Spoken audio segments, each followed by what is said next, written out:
Drone को लंबे समय से डिलीवरी सेवाओं के भविष्य के रूप में देखा जाता रहा है, पार्सल से लेकर खाना और यहाँ तक कि दवाएं पहुँचाने तक।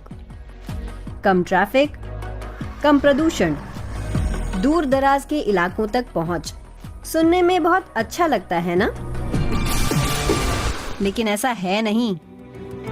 आसमान में विमानों की भीड़ बढ़ती जा रही है। ऐसे में अगर हजारों ड्रोन भी उड़ने लगेंगे तो क्या होगा? क्या उनके लिए जगह कम नहीं पड़ेगी, खासकर घनी आबादी वाले शहरी इलाकों में? तो फिर मौजूदा एयर स्पेस को साझा किया जाए। हवाई क्षेत्र का निचला हिस्सा ड्रोन के लिए, जबकि ऊंचाई वाला हिस्सा विमानों के लिए। सड़कों की तरह ड्रोन के लिए भी हाईवे चाहिए। दुनिया भर में ड्रोन कॉरिडोर बन रहे हैं और टेस्ट किए जा रहे हैं। ब्रिटेन में इस पर काफी काम हो रहा है। 265 किलोमीटर लंबे एक रूट से कई शहर और कस्बे जोड़े जा रहे हैं। ड्रोन कभी भी इस कॉरिडोर में आ सकते हैं।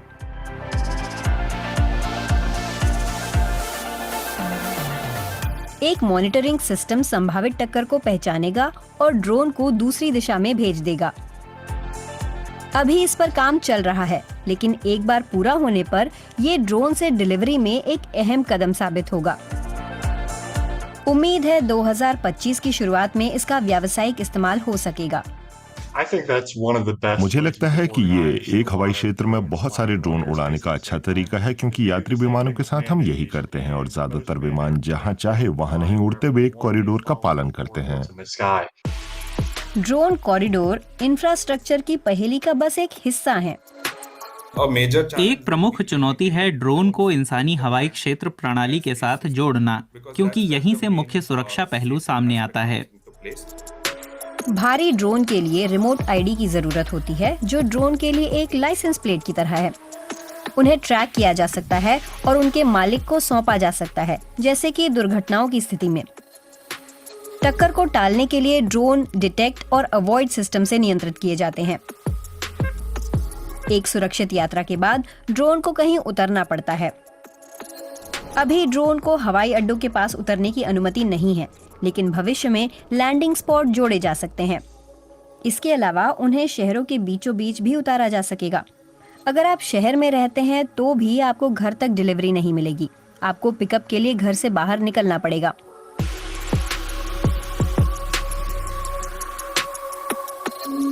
अगर लैंडिंग की जगह पास में है तो आपको इस तरह की आवाज से पता चल जाएगा।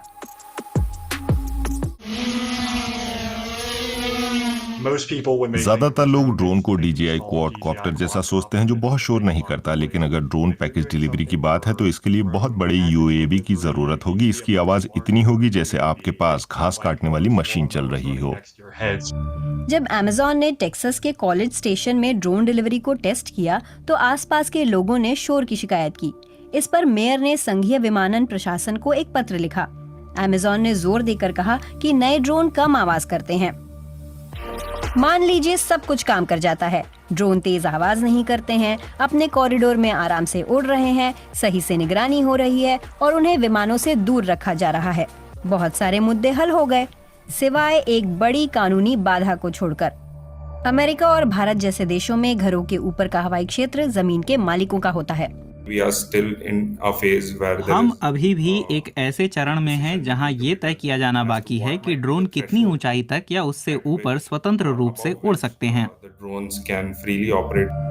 अमेरिका में एक आइडिया ये पेश किया गया है कि जमीन मालिकों को पैसे देकर उनके हवाई क्षेत्र किराए पर लिए जाएं या खरीद ही लिए जाएं। तमाम चुनौतियों के बावजूद आने वाले सालों में दुनिया भर में ड्रोन सेवाओं का बाजार खूब बढ़ेगा। भारत भी इसका हिस्सा बनना चाहता है। उदारवादी नियमों और आकर्षक योजनाओं के साथ देश 2030 तक ड्रोन हब बनना चाहता है। हालांकि यहाँ कई स्टार्टअप्स उभर कर सामने आए हैं, फिर भी भारत अभी इस मामले में पीछे दिखता है। कह सकते हैं कि लगभग 2030 तक हमारे पास एक बुनियादी इंफ्रास्ट्रक्चर हो सकता है जहां हम सीमित तरीके से मानव युक्त हवाई क्षेत्र के साथ ड्रोनों को भी जोड़ पाएंगे। तो आपका पिज्जा ड्रोन के जरिए कब डिलीवर होगा? अभी इसमें कुछ समय लगेगा। हालांकि इसके लिए टेक्नोलॉजी मौजूद है, लेकिन नियमों, सुरक्षा और रोजमर्रा की जिंदगी में चुनौतियों के लिहाज से कई अनिश्चितताएं बनी हुई हैं। और इस दिशा में धीरे धीरे आगे बढ़ना ही बेहतर है, क्योंकि आसमान से गिरने वाले ड्रोन गंभीर चोट या चीजों को नुकसान पहुंचा सकते हैं। क्या ड्रोन होम डिलीवरी में क्रांति ला पाएंगे? आपके मुताबिक ड्रोन से क्या पहुंचाया जाना चाहिए और क्या आप आसमान में उनके झुंड को देखकर सुरक्षित महसूस करेंगे?